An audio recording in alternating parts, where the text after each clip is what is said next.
আপনার সরকারে একজন বিদেশি নাগরিককে আপনি জাতীয় নিরাপত্তা উপদেষ্টা করেছেন, আপনার কি সেই আক্কেল জ্ঞান নাই? একজন কোন আক্কেলে বিএনপি পররাষ্ট্র মন্ত্রী বানালো সেটা আমরা বুঝতে চাইতে পারি? রসিকতা করছেন কেউ কেউ যে খলিল সাহেব ছিলেন বিএনপির গুপ্ত। কিন্তু হতে দ্বৈত পারে নাগরিকদের তো হওয়াতেও বাধা আছে, তাই না? মন্ত্রী হয়ে গেলেন তো। আওয়ামী লীগের বাধাটা তুলে নিয়েছিল মোমেন সাহেব এবং আরো কয়েকজনের বেলায় যখন প্রশ্ন উঠেছিল। আমার একটা অনুষ্ঠানে তিনি বলেছিলেন তিনি নাগরিকত্ব প্রত্যাহার করেছেন। আমি আওয়ামী লীগের কোনো কথা আমার বিশ্বাস হয় না, বুঝলেন তো। আওয়ামী লীগ 17 বছর ক্ষমতায় ছিল, যত দিন গিয়েছে তত মিথ্যাবাদী হয়ে উঠেছিল। এমনি এমনি কারো পতন হয় না।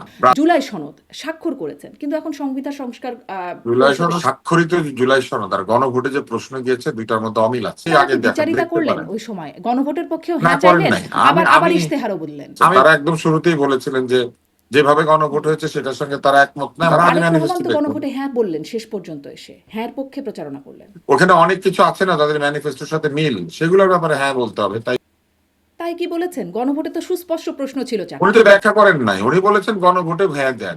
তার মানে কিন্তু তাদের গণভোটের যা দল যা শোনেন, ক্লজ আছে তাগুলোতে হ্যাঁ তাহলে দেন তো নাই। বিএনপি এই জন্য না বলেছে। বিএনপি এই জন্য অনেক জায়গাতে না বলবে, এটাতে কোনো অসুবিধা নাই তো। তার মানে আসলে জুলাই সনদ এগুলো এখন অকার্যকর। বাংলাদেশের জনগণকে সংবিধান মাথার নিচে দিয়ে ঘুমায় নাকি এটা তাকের উপরে তুলে রাখে? বাংলাদেশের কয়টা ঘরে সংবিধান আছে? এটা তো আসলে সব মানুষ এইটা মানুষের জানে। জানার বিষয় না। মানুষ বুঝে পেটে ভাত, মাথার উপরে চাল। আলোচনায় কিন্তু আছে ডক্টর ইউনূস রাষ্ট্রপতি হতে পারেন। আপনাকে নিশ্চিতভাবে বলে দিতে পারি, যদি বিএনপি সরকার ব্যর্থ হয় তাহলে জামাত ইসলামকে ঠেকিয়ে রাখার জন্য বাংলাদেশে কেউ আর থাকবে না। অতএব প্রশ্ন হবে লাগামহীন, জানতে চাই, জানাতে চাই এই সময়ের পালস অফ পলিটিক্স। 25 জন মন্ত্রী এবং 24 জন প্রতিমন্ত্রী নিয়ে গঠিত হলো তারেক রহমানের নেতৃত্বে নতুন মন্ত্রিসভা, যার অন্যতম চমক অন্তর্বর্তীকালীন সরকারের নিরাপত্তা উপদেষ্টা খলিলুর রহমানের পররাষ্ট্রমন্ত্রীর দায়িত্ব পাওয়া, যেখানে এই বিএনপি নিরাপত্তা উপদেষ্টার পদ থেকে তার পদত্যাগের জোর দাবি তুলেছিল। দাপুটে নেতা এবং নতুন স্বরাষ্ট্রমন্ত্রীর দায়িত্বপ্রাপ্ত সালাউদ্দিন আহমেদ অভিযোগ করেছিলেন এই খলিলুর রহমান করিডোর চুক্তির নামে বাংলাদেশকে যুদ্ধক্ষেত্রে পরিণত করতে চান। ডক্টর ইউনূসের উদ্দেশ্যে প্রশ্ন তুলেছিলেন কোন আক্কেলে একজন বিদেশি নাগরিককে নিরাপত্তা উপদেষ্টা করেছেন তিনি। এখনো সেই একই প্রশ্ন, কোন আক্কেলে তারেক রহমান তাকে পররাষ্ট্রমন্ত্রী করলেন? নাকি আগে থেকেই ছিল কোনো ডিল? নতুন এই মন্ত্রিসভা নিয়ে প্রথমবারের মতো সংসদে গিয়ে প্রধানমন্ত্রী হওয়া তারেক রহমানের জন্য সরকার পরিচালনা কি সহজ হবে, যেখানে বিরোধী দলীয় নেতা জামাতের আমির শফিকুর রহমান, চিফ হুইপ নাহিদ ইসলাম গণভোটে হ্যাঁ এর পক্ষে অবস্থান নিয়েও সংস্কার পরিষদের শপথ না নেয়া কি কথার বরখেলাপ? এদিকে সরকারি দল না নিলেও বিরোধী দল শপথ নিয়েছে সংস্কার পরিষদে। এমন বাস্তবতায় কি হতে যাচ্ছে একদা আলোচিত জুলাই সনদের ভবিষ্যৎ? এসব নিয়ে আলোচনায় স্বপ্নধারা নিবেদিত পালস অফ পলিটিক্সে আমার আজকের অতিথি গণমাধ্যম ব্যক্তিত্ব ডাক্তার আব্দুল নূর তুষার। ডাক্তার আব্দুল নূর তুষার, আপনাকে স্বাগত জানাচ্ছি পালস অফ পলিটিক্সে আমার আজকের আয়োজনে। ধন্যবাদ। আমি আপনার কাছে খুব স্বাভাবিকভাবেই নতুন মন্ত্রিসভা গঠিত হলো, কেমন মানে কেমন হলো সেই প্রশ্নটিকে বিশ্লেষণের মধ্যে না যেয়ে একটু শুরুটা একটু ভিন্নভাবে করতে চাই। খুব সুনির্দিষ্ট বা এক কথায় প্রকাশ যদি আপনাকে জানতে চাই, আপনার কাছে সবচেয়ে বড় চমক ইতিবাচক অর্থে মন্ত্রিসভায় আপনি কাকে দেখলেন? নেতিবাচক অর্থেও কেউ আছে কিনা সবচেয়ে বড় চমক? ইতিবাচক নেতিবাচক নাই, কিন্তু চমক হয়েছেন খলিলুর রহমান সাহেব। কেননা খলিলুর রহমান সাহেবের ব্যাপারে বিএনপি একবার আপত্তি জানিয়েছিল, আমার মনে আছে, এবং তার বিষয়ে বক্তৃতাও দিয়েছিলেন অনেক নেতা। বলেছিলেন যে ওনাকে কেন আনা হয়েছে বা কি, কিন্তু এইবার তাকে একেবারে পররাষ্ট্র মন্ত্রী হিসেবে নিয়োগ দেওয়া হয়েছে টেকনোক্র্যাট কোটায়। তো এখন অনেক সমালোচনা শুরু হয়েছে। এনসিপি এবং অন্যান্যরা সমালোচনা করছেন যে যখন নির্বাচন হয়েছে তখন তো উপদেষ্টাদের পদত্যাগ করতে হয়েছে। যেমন নাহিদ পদত্যাগ আগেই করেছেন কারণ তিনি দল করেছেন, আর এদিকে পক্ষপাত আছে এই কারণে বা থাকতে পারে এই কারণে আসিফ এবং মাহফুজকে পদত্যাগ করতে হয়েছে, কারণ তাদের এনসিপি ইলেকশন করছে, এরকম একটা ব্যাপার ছিল। কিন্তু তাদের প্রশ্ন হচ্ছে যে যদি টেকনোক্র্যাট কোটায় খলিল সাহেবের নিয়োগ হয়, তাহলে খলিল সাহেব যদি বিএনপির আপন লোক হয়ে থাকেন, তাহলে খলিল সাহেব একদম প্রধান উপদেষ্টার পাশে বসে নির্বাচনের কাজটা করেছেন। তো তাদের কথা হচ্ছে যে এটা তাহলে কেন হলো, এটা তাহলে লেভেল হয় নাই আর কি, এটা তারা সমালোচনা করছেন। এবং এক ধরনের রসিকতা করছেন কেউ কেউ যে খলিল সাহেব ছিলেন বিএনপির গুপ্ত উপদেষ্টা। তো এটা হচ্ছে, মানে আমার কাছে এটা নিয়ে কোনো কিছু মনে হয় না, এই কারণে যে মন্ত্রিসভা নিয়ে না আমি কখনোই মাথা ঘামাতে চাই না, কারণ দল গিয়েছে ক্ষমতায়, তারা সংখ্যাগরিষ্ঠ ভোট পেয়েছে। এখন মন্ত্রিসভা ভালো করা খারাপ করা এই সবই হচ্ছে তাদের দায়িত্ব। মন্ত্রিসভার ফলাফল দেখে যখন আমরা বুঝবো যে এই মন্ত্রিসভা পারছে অথবা পারছে না, তখন আমরা আলোচনা সমালোচনা করব। তাই দল গঠন নিয়ে সমালোচনা না করে দলের কাজ শুরু হলেই আমরা টের পাবো যে কার সিলেকশন কেমন হয়েছে। কিন্তু দল এই জন্য গঠনটা আমি কেন হলো বা কাকে কোন বিবেচনায় দেওয়া হলো সেটিও তো আমরা একটু বুঝতেই চাইতে পারি নাকি? যেমন ধরেন আপনি বলছিলেন হ্যাঁ, বিবেচনাটা কি হয়েছে সমালোচনার আমি জায়গাটা আমি জানি একটু না। প্রশ্নটা করি এখানে এই কারণে যে সালাউদ্দিন আহমেদ তিনি তখন সংস্কার কমিশনের মানে রেগুলার যেতেন এবং তিনি তখন বলেছেন, তিনি এখন স্বরাষ্ট্রমন্ত্রী হচ্ছেন, তিনি বলছেন যে আপনার সরকারে একজন বিদেশি নাগরিককে আপনি জাতীয় নিরাপত্তা উপদেষ্টা করেছেন, আপনার কি সেই আক্কেল জ্ঞান নাই? একজন বিদেশি নাগরিকের কাছে এই দেশের সেনাবাহিনী নিরাপত্তা সংক্রান্ত রিপোর্ট প্রদান করবেন কিভাবে ভাবলেন? তিনি রোহিঙ্গা করিডোরের নামে, মানবিক করিডোরের নামে বাংলাদেশকে যুদ্ধক্ষেত্রে পরিণত করতে চান। বাংলাদেশের মানুষের সঙ্গে আপনি কথা বলেননি। আচ্ছা, তারপরে আরও অনেক কথা আছে, আমি সালাউদ্দিন আহমেদকে কোট করছিলাম। এখন কোন আক্কেলে আসলে ডক্টর মোহাম্মদ ইউনূসকে জিজ্ঞাসা করেছেন যে কোন আক্কেলে আপনি তাকে নিরাপত্তা উপদেষ্টা করলেন, কোন আক্কেলে বিএনপি পররাষ্ট্র মন্ত্রী বানালো, সেটা আমরা বুঝতে চাইতে পারি নাকি তা পারি না? আমরা অবশ্যই জানতে চাইতে পারি, সাধারণ মানুষ জানতে চাইবে, কিন্তু কোন আক্কেলে পররাষ্ট্র উপদেষ্টা আর কোন আক্কেলে নিরাপত্তা উপদেষ্টা, দুইটার মধ্যে একটু তফাৎ আছে। হয়তো বিদেশি বলে উনি পররাষ্ট্র উপদেষ্টা হতে পেরেছেন যে বাংলাদেশের সব ভিসা বন্ধ হয়ে গেলে ওনার ভিসা বন্ধ হবে না, কারণ উনি তো আর বাংলাদেশের নাগরিক না, উনি দ্বৈত নাগরিক কিন্তু হতে দ্বৈত পারে। নাগরিকদের তো হওয়াতেও বাধা আছে, তাই না? মন্ত্রী হয়ে গেলেন, এর তো বাধা আছে। না, আওয়ামী লীগের বাধাটা তুলে নিয়েছিল মোমেন সাহেব এবং আরো কয়েকজনের বেলা যখন প্রশ্ন উঠেছিল, আওয়ামী লীগ তখন এই বাধাটাকে না, ডক্টর মোমেন তো তিনি মানে তার কিভাবে যেন এটাকে আমেরিকান মিনিমাইজ নাগরিকত্ব করেছিল। প্রত্যাহার করে এসেছিলেন। হয়তো উনিও করবেন না, প্রত্যাহার করেন না, উনি সম্ভবত পাসপোর্টটা ফেরত দিয়েছিলেন। উনি এখন আমেরিকার নাগরিকত্ব খুব সম্ভবত প্রত্যাহার করেন না এমনি। আমার একটা অনুষ্ঠানে তিনি বলেছিলেন তিনি নাগরিকত্ব প্রত্যাহার করেছেন, আমি অবশ্য আওয়ামী লীগের খুঁজে কোনো দেখি কথা নাই তো। আমার বিশ্বাস হয় না। হ্যাঁ। আওয়ামী লীগের কোনো কথা আমার বিশ্বাস হয় না, বুঝলেন। আচ্ছা, এদের ইনাদের যদি এখন এখন আমাদের প্রতি বিএনপির কথা কি দায়বদ্ধতা বিশ্বাস থাকতো, হয়? শোনেন বিএনপির কথা কি শারমিন, বিশ্বাস হয়? না শারমিন, আমি আপনাকে বলি না, বিএনপি তো মাত্র ক্ষমতায় গিয়েছে, এখন কথা আমরা বুঝবো কোন কথা দিলে কোন কথা রাখছে। কিন্তু আওয়ামী লীগ 17 বছর ক্ষমতায় ছিল, যত দিন গিয়েছে তত মিথ্যাবাদী হয়ে উঠেছিল। এমনি এমনি কারো পতন হয় না। ব্রাজিল যে 8টা গোল খায় এমনি এমনি খায় না, কিন্তু খেলতে পারে না তাই খায়, এবং ধীরে ধীরে পতন হয়েছে তাই খেয়েছে। জার্মানির কাছে 8 গোল খেয়েছিল। তো ওইরকম আওয়ামী লীগের যেই দশা হয়েছে, এর কারণ হচ্ছে আওয়ামী লীগ একেবারে একটা নিম্নমানের দলে পরিণত হয়েছিল। এটা তো অস্বীকার করা যাবে না, কেউ অস্বীকার করতে পারে না।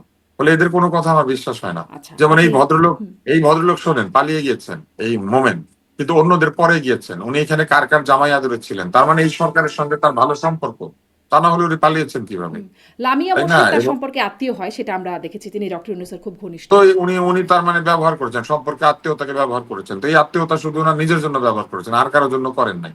এইসব লোক অত্যন্ত স্বার্থপর এবং বেইমান কিসিমের। এইসব লোককে আমার একদম পছন্দ হয় না। আচ্ছা, আমি প্রশ্ন করছিলাম এখন আসলে আওয়ামী লীগ অনেকটাই যখন কতটা মন্ত্রী ছিল প্রাসঙ্গিক। তখন মাথায় চুল দিয়ে, হ্যাঁ। যখন মন্ত্রী ছিল তখন মাথায় চুল দিয়ে ঘুরতো, এখন মন্ত্রী নাই, এখন দাড়ি নিয়ে ঘুরে। মানে এইসব লোককে আসলে আমার পছন্দ হয় না, সরি টু সে। আচ্ছা, এখন নতুন সরকার আসছে, তাদের নিয়ে আলোচনা, তাদের আসলে কতটা পছন্দ এগুলাকে হয়? নিয়ে যদি আওয়ামী লীগ ফিরতে আসে, হ্যাঁ। বুঝলেন, এগুলাকে নিয়ে ফিরতে আসলে ওই মানে এয়ারপোর্টেই ধরা খাবেন, এয়ারপোর্টে মাইর শুরু হবে। আচ্ছা, আচ্ছা, এয়ারপোর্টে আচ্ছা, আমি হ্যাঁ হ্যাঁ, তাই শুরু হবে। নতুন আওয়ামী সরকার। লীগের সমর্থকরা, আমি আপনাকে হ্যাঁ। একটা জিনিস বলি, আওয়ামী লীগের সমর্থকরা তাদেরকে প্রহার করবে, কারণ এত সমর্থককে ফেলে রেখে তারা সব পালিয়ে গেছে। সমর্থকরা এখানে জেল খাটে। এক সমর্থকের বউ বাচ্চা আত্মহত্যা করলো, আর উনি এখান থেকে যাওয়ার সময় পরামর্শ দিয়েছিলেন ম্যান্ডেলায়ন করতে।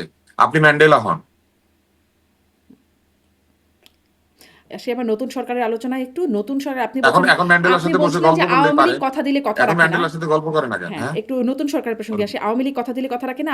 আপনি বলছিলেন যে নতুন সরকার কথা দিয়ে কথা রাখে কিনা সেটা আসলে দেখার সময় আছে, আমরা দেখব এবং সেটা নিয়ে আলোচনা করবে। কিন্তু যতটুকু কথা দিলেন এবং এখনই যতটুকু দেখা যাচ্ছে, এই যে মানে পদত্যাগের জন্য খলিলুর রহমানের দাবি করে বসেছিলেন বিএনপি, 3 জনের মধ্যে খলিলুর রহমান অন্যতম, যাকে নানান কারণে পদত্যাগের দাবি করেছেন, এখন তাকে পররাষ্ট্রমন্ত্রী বানিয়ে দিলেন, 1 এবং 2 মানে জুলাই সনদ স্বাক্ষর করেছেন। কিন্তু এখন সংবিধান সংস্কার জুলাই সনদ স্বাক্ষর করেছেন তারা, কিন্তু তারা জুলাই সনদ স্বাক্ষর করার পরে গণভোটে যখন গেল তখন তারা বলেছেন যে স্বাক্ষরিত জুলাই সনদ আর গণভোটে যে প্রশ্ন গিয়েছে দুইটার মধ্যে অমিল আছে। তারা কিন্তু এটা বলেছিলেন যে ঐকমত্য কমিশন তাদের সঙ্গে প্রতারণা করেছে। ফলে তারা তাদের জায়গাতে ঠিক আছেন, এবং তারা আরো একটা কথা বলেছিলেন যে তারা যদি ক্ষমতায় আসেন তারা আগে তাদের ম্যানিফেস্টো, পরে হচ্ছে অন্যান্য বিষয়। তো ম্যানিফেস্টোতে জুলাই সনদের যে বিষয়গুলি আছে সেগুলি তারা আগে দেখবেন, আর অন্যান্য বিষয় দেখবেন পরে। তো তারা তাদের এই জায়গাতে কথা মানে নড়চড় করেন স্বাক্ষরিত নাই, তারা জুলাই সনদে সেটাই তো করেছেন। ছিল যে সংবিধান সংস্কার পরিষদে দ্বৈত শপথ, এটা তো ছিল, তাই না? সংবিধান সংস্কার পরিষদ নিয়ে তো তারা কোনো আপত্তি করেন নাই। তারা বলেছেন এই সংবিধান সংস্কার পরিষদের শপথ গ্রহণ সহ অন্যান্য বহু বিষয়ে জটিলতা আছে, যে জটিলতা এই সংস্কার পরিষদের বিষয়টাকে বৈধতা অবৈধতার জায়গায় নিয়ে যাবে। তো দেখা যাক তারা কবে সই করেন, অথবা যদি না করেন, করবেন না, তো তাদের স্বাধীনতা আছে। কারণ এই জুলাই সনদকে অগ্রাহ্য করার স্বাধীনতা তাদেরকে জনগণ দিয়ে দিয়েছে। গণভোট যদি হ্যাঁ না একটা প্রতিদ্বন্দ্বিতার মাধ্যমে হ্যাঁ জিতে, তাহলে তাদের ম্যানিফেস্টো তো সবার সাথে প্রতিদ্বন্দ্বিতা করে জিতেছে, এবং তাদের ম্যানিফেস্টো গণভোটের চেয়ে বেশি ভোট পেয়েছে। তাহলে তাদের ম্যানিফেস্টো তো বেশি বেশি জোরালো, এবং সেই ম্যানিফেস্টোতে তারা জনগণের সমর্থন এনেছেন। অধিকাংশ জনগণ তাদের ম্যানিফেস্টোর পক্ষে। তাহলে তারা তো তাহলে ম্যানিফেস্টোকেই তারা আগে কি দ্বিচারিতা দেখতে করলেন পারেন। ওই সময়? গণভোটের পক্ষেও না, হ্যাঁ করেন চাইলেন, নাই। আবার আমি আবার আমি ইশতেহারও বললেন। আমি মনে করি না তারা দ্বিচারিতা করেছেন, তারা ঠিক জায়গাতে আছেন। তারা একদম শুরুতেই বলেছিলেন যে যেভাবে গণভোট হয়েছে সেটার সঙ্গে তারা একমত না, এবং তারা আগে ম্যানিফেস্টো দেখবেন। কিন্তু তারা আগে তারেক রহমান ম্যানিফেস্টো তো দেখবেন। গণভোটে হ্যাঁ বললেন, শেষ পর্যন্ত এসে হ্যাঁর পক্ষে প্রচারণা করলেন। উনি প্রচারণা করেন না, উনি একবার বা দুইবার বলেছেন আপনারা হ্যাঁতে ভোট দিয়েন। হ্যাঁতে বলেছেন উনি ভোট দিতে, উনি নিজে হয়তো হ্যাঁতে ভোট দিবেন, বা তার দলও হয়তো হ্যাঁতে ভোট দিক তিনি চেয়েছেন, তো দিয়েছেন।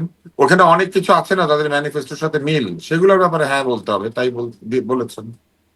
তাই কি বলেছেন? গণভোটে তো সুস্পষ্ট প্রশ্ন ছিল উনি 4টা। তো ব্যাখ্যা করেন নাই, উনি বলেছেন গণভোটে হ্যাঁ দেন। তার মানে কিন্তু তাদের গণভোটে যা দল, যা শোনেন, ক্লজ আছে তাগুলোতে হ্যাঁ দেন, থামিন, তাই না? আপনি না, আপনি আমার পুরো কথাটা শুনবেন, হ্যাঁ, হ্যাঁ। এটা নিয়ে আর পরে প্রশ্ন করবেন না। পুরোটা শোনেন। ওনারা বলেছিলেন যে যেভাবে ওনারা সনদে সই করেছেন সেই সনদ গণভোটে যায় নাই, অতএব ম্যানিফেস্টোর সাথে মিল নাই এমন বিষয়ে তাদের হ্যাঁ নাই।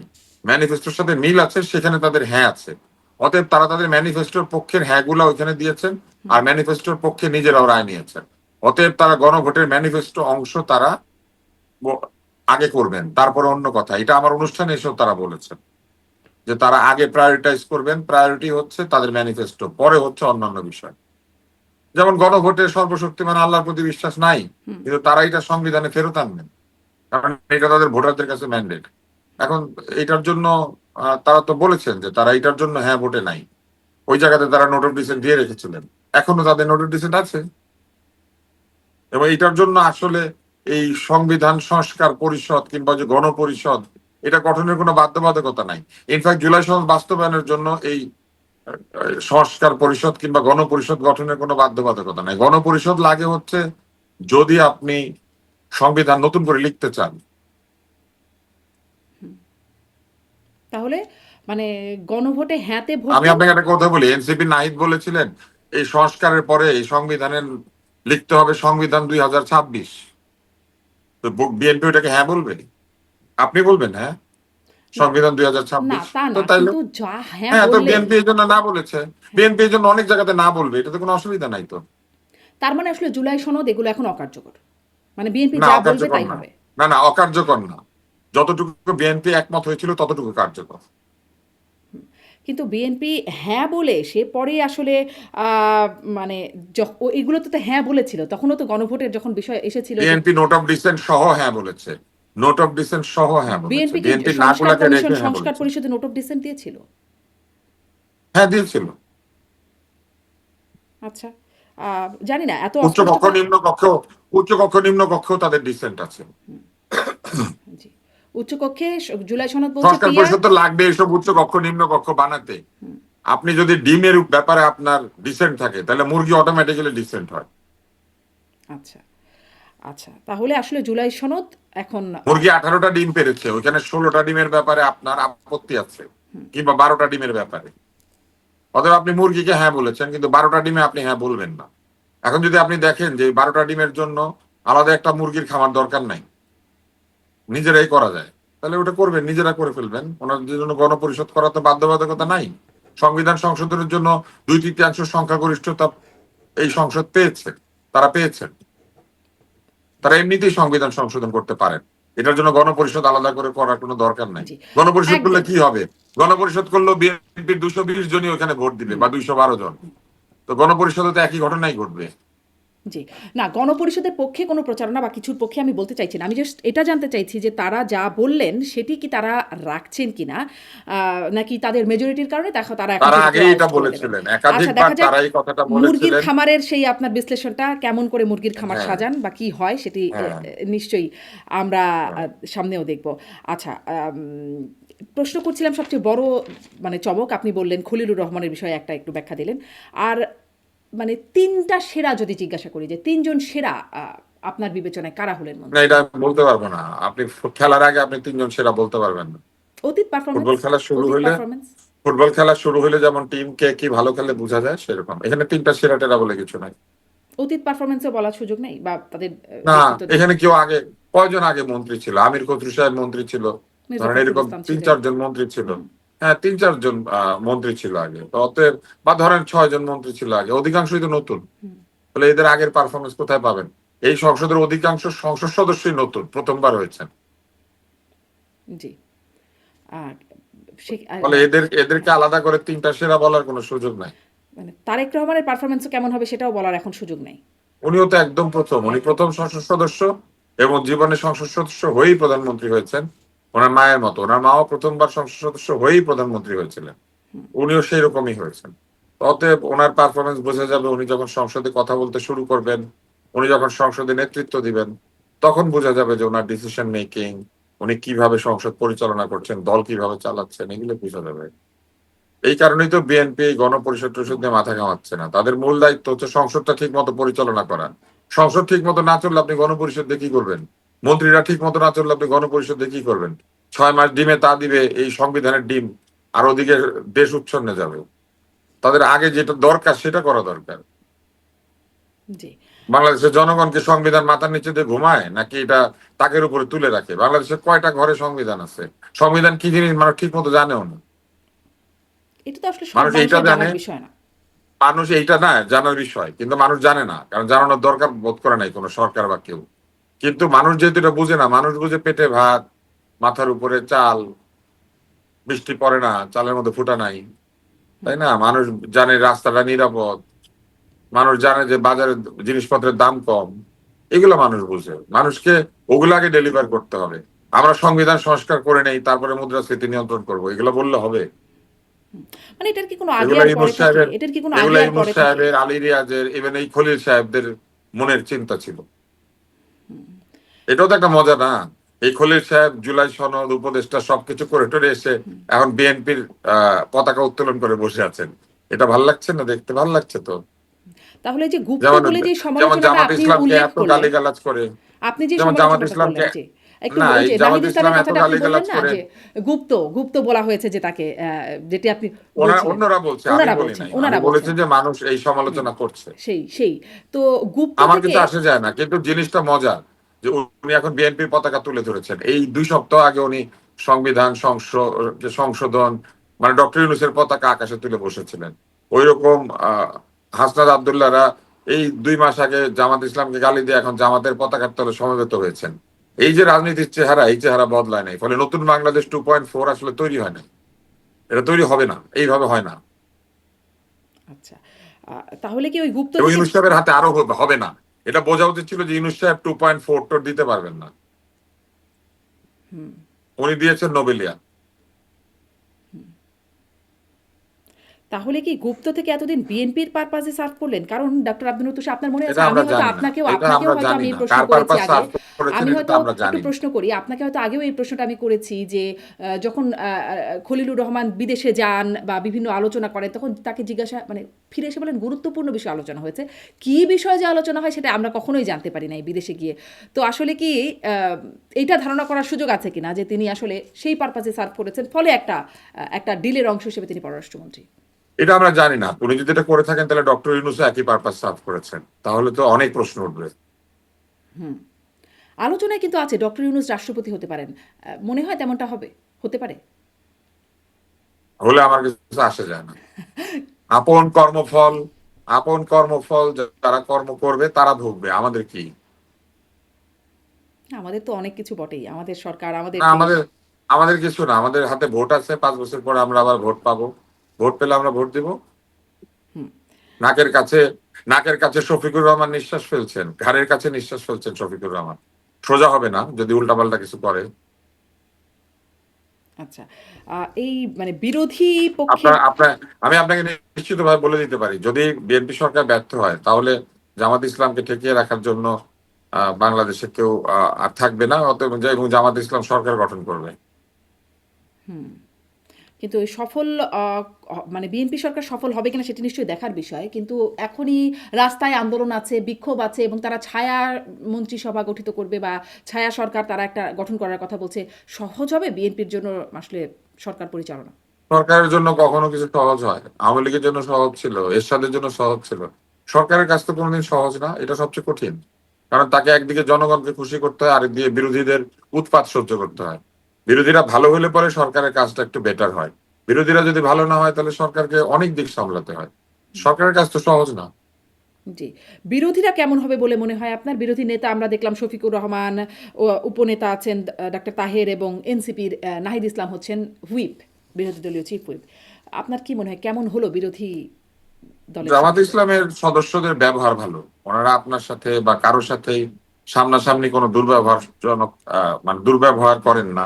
ওনারা মানুষকে কোনো ধরনের অপমানজনক বা অসম্মানজনক কথাবার্তা কম বলেন। ফলে আমার ধারণা যে সংসদে এই বিরোধী দল অনেক ভালো ভাষায় কথা বলবে, এটা আমার ধারণা। কারণ তারা এক ধরনের ইসলামী আচরণ মেনে চলেন। তাদের রাজনীতিতে যতই যা থাকুক না কেন, সামনাসামনি আচরণে তারা খুবই পলিশড এক ধরনের বিহেভিয়ার তারা করেন। ফলে সংশোধন নিশ্চয়ই তারা সেটা করবেন। উৎসারটনা, গীবত গাওয়া, আজে বাজে কথা বলা, বাপ মা তুলে কথা বলা, এগুলো নিশ্চয়ই বন্ধ হবে। আগের সংসদগুলিতে আমরা দেখেছি অমুকের বাপ কি ছিল, তমুকের চাচা কি ছিল, এই নিয়ে চলতো সমালোচনা, তাই না? এগুলো হয়তো বন্ধ হবে আর কি। আমার ধারণা যে এই বিরোধী দল আগের বিরোধী দলের ভাষায় কথা বলবে না, বা অপর বিরোধী দলের ভাষায় কথা বলবে না। আচ্ছা, মানে বিরোধী দলও ভালো হবে বলে মনে করছেন। জামাতের বিরোধী দল ভালো হবে না, আমি বলেছি বিরোধী দলের আচরণ ভালো হবে। আচরণ, সেটাই তো। সংসদের আচরণ ভালো হবে। সংসদের বিরোধী আচরণ। দলের ভালো মন্দের কিছু নাই, বিরোধী দল বিরোধী করবে। বিরোধী দল তার নিশ্চয় পক্ষে থাকবে না, বিরোধী দল বিরোধ করবে, কিন্তু সেই বিরোধের ভাষা ভালো হবে বলে আমার বিশ্বাস। আহ, তারা যে মানে দুপুরে সকালে বললেন যে তারা আসলে শপথ নেবেন না, কোনো শপথই নেবেন না যদি সংস্কার কমিশনে বিএনপি না নেয়, শপথ না নেয়, কিন্তু দুপুরে গিয়ে আবার শপথ নিলেন। এই বিষয়টা আপনার কাছে কেমন মনে হলো? কারণ তারা বুঝতে পেরেছেন যে শপথটা নিতে হবে, না নিলে পরে এই শপথ নেওয়ার বিষয়টা আরো পিছিয়ে যাবে এবং তারা এক ধরনের অ্যাডভান্টেজ হারাবেন। অতএব তারা আগে শপথটা নিয়ে নিয়েছেন, এখন তারা মাঝে মাঝে সংসদে যাবেন, আবার মাঝে মাঝে রাস্তায় আন্দোলন করবেন। এটা আমার ধারণা। আচ্ছা, মানে প্রধানমন্ত্রী হিসেবে কেমন হবেন সেটি তো এখনো বলার সুযোগ নেই, আপনি বলছিলেন। কিন্তু তার প্রধানমন্ত্রীর আশেপাশে যারা আছেন তাদেরকে আপনার আসলে কিভাবে, তাদেরকে আপনি কিভাবে এদেরকেও তো ভাবেন? আমরা কি আগের থেকে সবাইকে চিনি তা তো না। এরাও একটা তরুণ দল। তো সেই তরুণ দলের মধ্যে ধরেন উপদেষ্টাদের আমি কয়েকজনকে চিনি, হয়তো অর্ধেককে চিনি। এই অর্ধেক প্রমিজিং তরুণ। তাদের পোশাক আশাক ব্যবহার মার্জিত, তারা শিক্ষিত, তাদের অনেকেরই বিদেশে শিক্ষা আছে। কেউ ভালো চিকিৎসা বিদ্যালয় থেকে পাশ করেছেন, যেমন ডাক্তার জাহিদ। তার আবার একটা রাজনৈতিক বিশ্লেষণের ক্ষমতা রয়েছে। তো এইরকম কিছু কিছু মানুষ আছে যাদের ব্যাপারে সরাসরি বড় অভিযোগ নাই।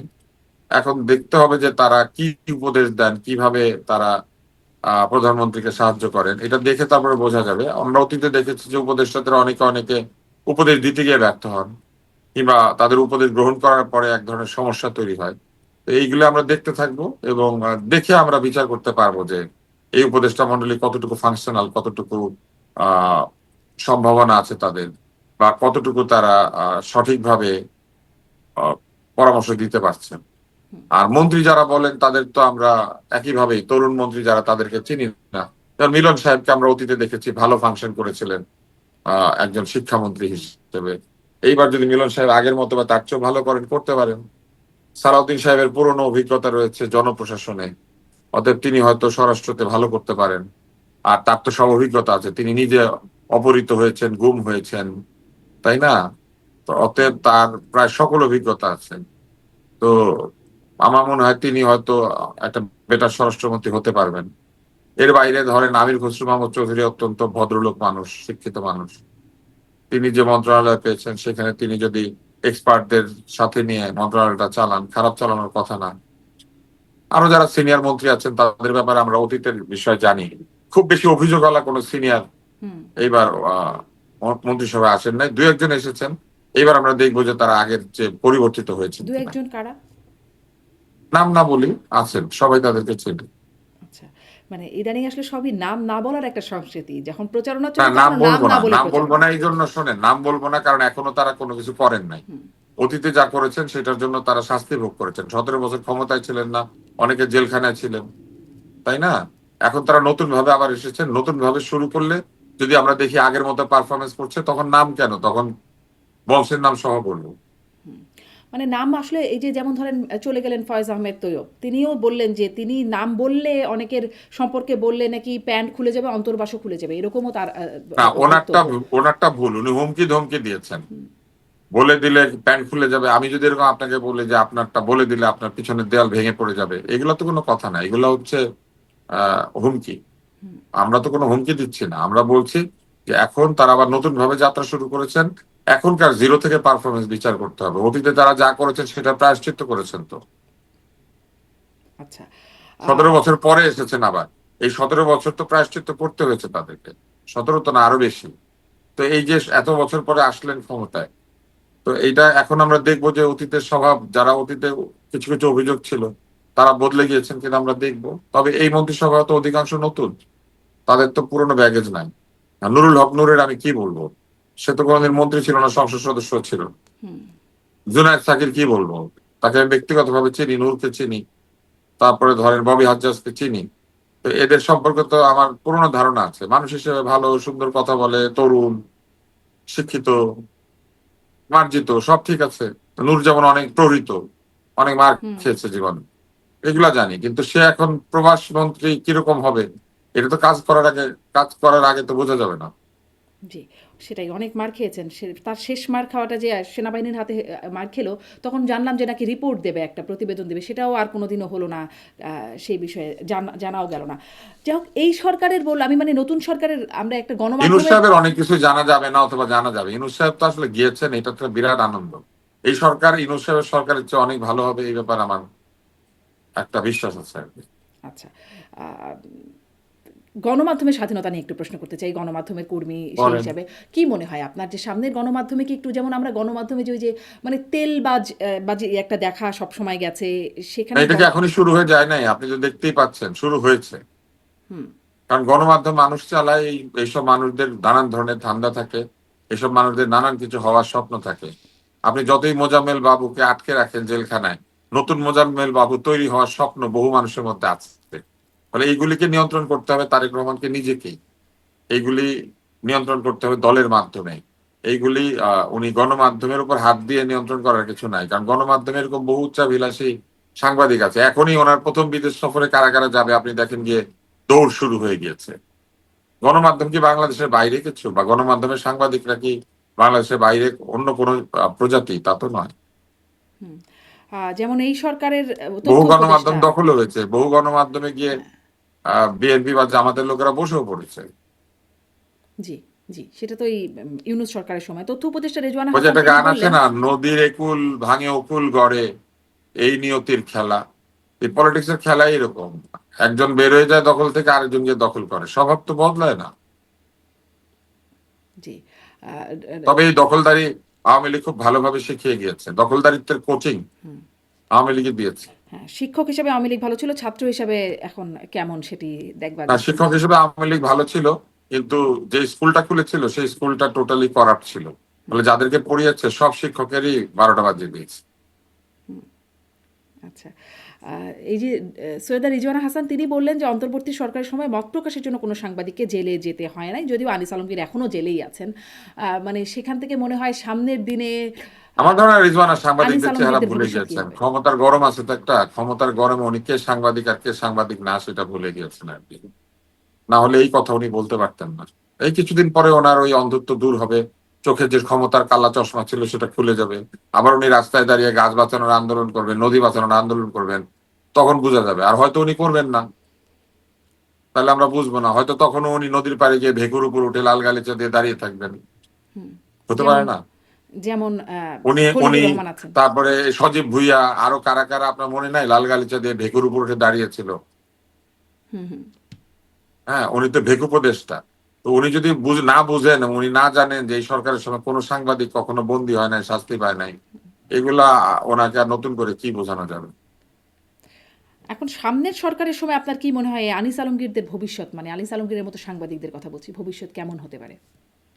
এখনো জানি না, এটা সদিচ্ছা প্রমাণিত হবে যদি আনিস আলমগীরের মতো যারা আটক রয়েছেন তাদেরকে এই সরকার মুক্তি দেওয়ার ব্যবস্থা করেন এবং তারপরে আইনের নিজস্ব প্রক্রিয়ায় তাদের নির্দোষ প্রমাণ করার সুযোগ দেন।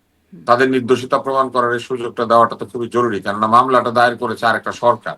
সরকার কেন আনিস আলমগীরের বিরুদ্ধে মামলা করবে? উনি সরকারের বিরুদ্ধে কি করেছিলেন, তাই না? অতএব পুরো জিনিসটাই তো একটা অন্যায়। সে অন্যায়ের মধ্যে আনিস আলমগীরের পড়তে হয়েছে এবং এইটাই তো ইউনূস স্যারের কৃতিত্ব। উনি যে শান্তি পুরস্কার পেয়েছিলেন, উনি যে মানবাধিকারের পক্ষে অনেক কথা বলেছিলেন, এইগুলা উনি প্রমাণ করে ছেড়েছেন। তো উনি আসলে মানে কোন মানবাধিকার এবং কোন নোবেল, কোন শান্তি, এটা তো উনি প্রমাণ করেছেন। বাংলাদেশের রাস্তায় রাস্তায় মব হয়েছে, অশান্তি হয়েছে, আমরা তখন বুঝতে পেরেছি যে আগে অশান্তি, পরে শান্তি আনা যায়। অশান্তি না থাকলে শান্তি আসবে কি করে? দারিদ্র না থাকলে দারিদ্র জাদুঘরে যাবে কি করে, তাই না? অনেক গ্যাস না থাকলে আপনি গ্যাস শূন্য করবেন কি করে? অনেক বেকারত্ব না থাকলে আপনি বেকারত্ব শূন্য করবেন কি করে, তাই না? আগে তো এগুলো লাগবে, তারপর তো এগুলো শূন্য হবে, তাই না? উনি আগে এগুলো ভালো করে তৈরি করেছেন বাংলাদেশে। জি। কিন্তু এখন সেই তৈরি করা জায়গা থেকে তারেক রহমান কি আসলে সঠিক দিকে যেতে পারবেন বলে আপনি আস্থা রাখেন?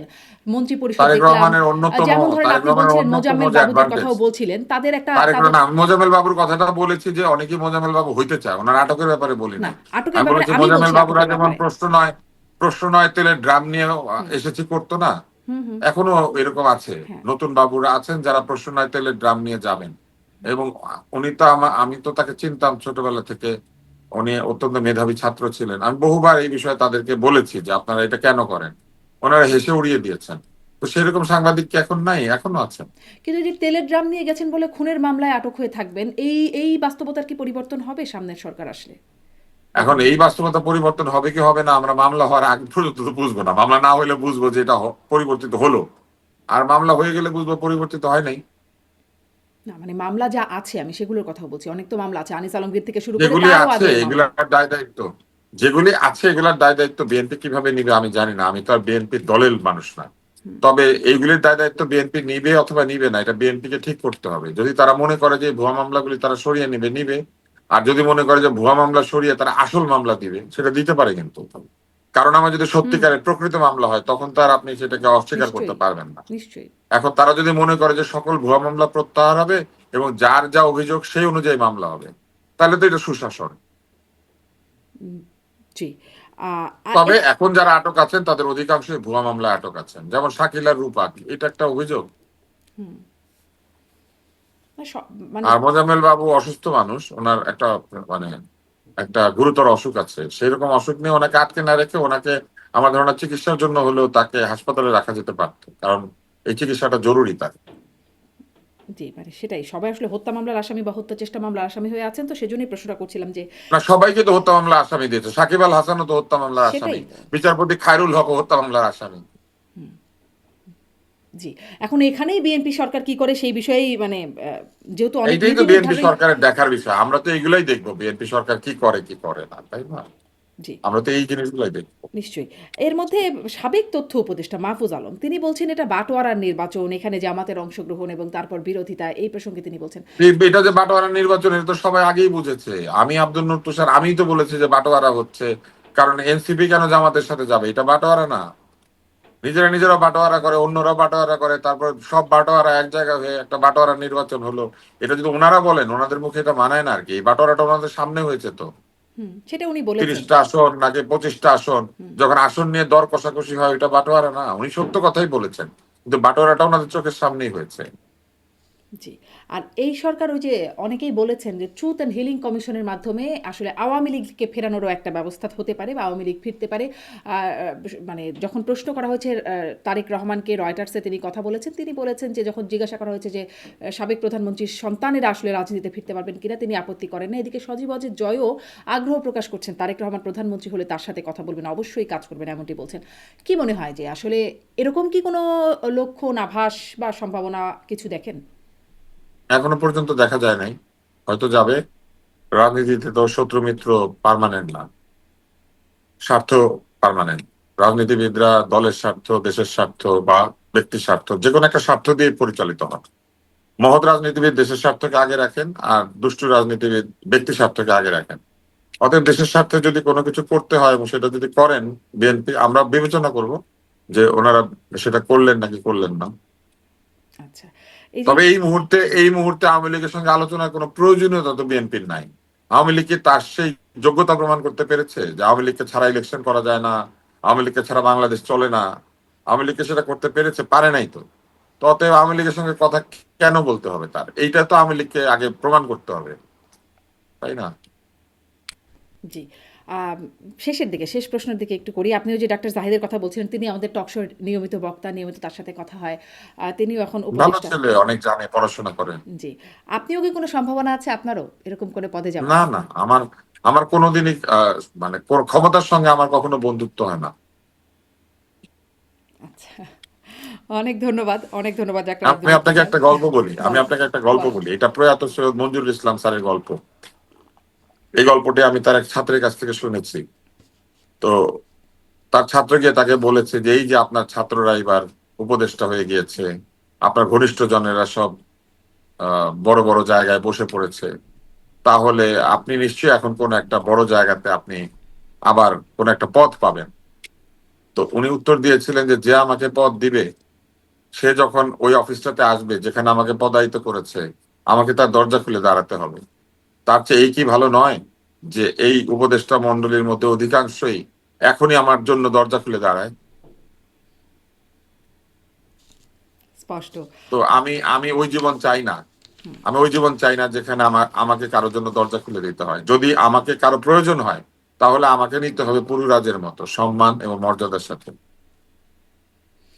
অনেক ধন্যবাদ, ধন্যবাদ ডাক্তার আব্দুল তুষার, এতক্ষণ কথা বলবার জন্য। নিশ্চয়ই সামনেও কথা হবে। ধন্যবাদ।